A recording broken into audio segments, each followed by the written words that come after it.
Bonjour et bienvenue sur M Fitness Télé. Mon nom est Charles. Mon nom est Étienne. Et on est tous les deux entraîneurs personnels à Montréal et également de formation universitaire en kinésiologie. Et on est ici aujourd'hui et dans toutes les prochaines chroniques pour vous enseigner comment mieux vous entraîner, comment atteindre finalement le corps que vous désirez et la condition physique et prévenir toutes les maladies chroniques qui sont associées à une mauvaise condition physique. Vous allez tous pouvoir éviter ça finalement en étant plus en forme maintenant. Donc, quel est le sujet aujourd'hui, Étienne? Aujourd'hui, Charles, on va parler de cardio. On va parler de cardio par intervalle. On sent un peu la télé, hein? Ben oui, c'est le fun. On va parler de cardio par intervalle. Donc, les femmes, on a l'impression, enfin, dans les gyms, ce qu'on voit le plus les femmes faire, c'est du cardio.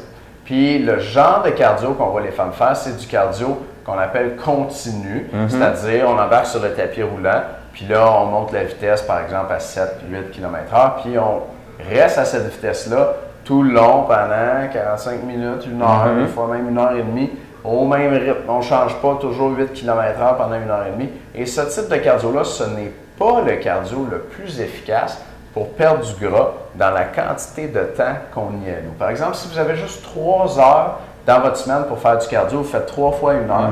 Si vous faites 3 fois 1 heure à vitesse constante, vous allez perdre moins de gras que si vous faisiez un autre type de cardio. Absolument. Puis, c'est moi qui ai la tâche de vous dire finalement c'est quoi ce type de cardio-là. Donc, ça s'appelle le cardio par intervalle. Et ce que ça veut dire cardio par intervalle, c'est qu'au lieu de faire 1 heure en continu, par exemple sur le tapis roulant à courir, ce que vous allez faire, c'est des intervalles d'effort suivis d'intervalles de repos. Donc, des périodes de repos avec des périodes d'effort. Ce que ça va faire, ça, je vous donne un petit exemple tout de suite. Donc, par exemple, 1 minute à courir sur le tapis, 1 minute de pause, 1 minute à courir sur le tapis, 1 minute de pause. Là, vous faites ça, par exemple, pendant 20 minutes.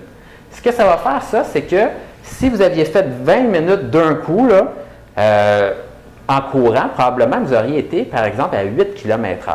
Maintenant, si vous faites 1 minute de pause, 1 minute de pause, probablement, vous allez pouvoir utiliser une vitesse de course pas mal supérieure. Donc, probablement là, du 9 km/h ou même du 10 km/h parce que vous allez avoir des pauses dans votre 20 minutes.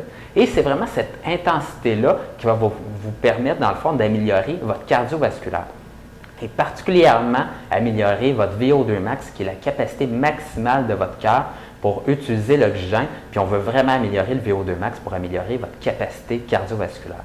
Quand vous faites de l'intervalle, c'est très important de ralentir beaucoup dans votre intervalle de récupération. Le but de l'intervalle de récupération, c'est de vous laisser refaire vos réserves d'énergie pour aller très vite dans l'intervalle d'effort, l'intervalle qui est rapide. Parce que le secret de la méthode d'entraînement par intervalle, c'est d'aller vite, de se pousser fort dans l'intervalle d'effort. Et puis dans une prochaine chronique, on va vous donner 3 recettes d'entraînement par intervalle pour brûler plus de gras et avoir plus de réussite, plus de résultats avec votre entraînement cardio. On se revoit bientôt. Merci de nous écouter. Bonne journée.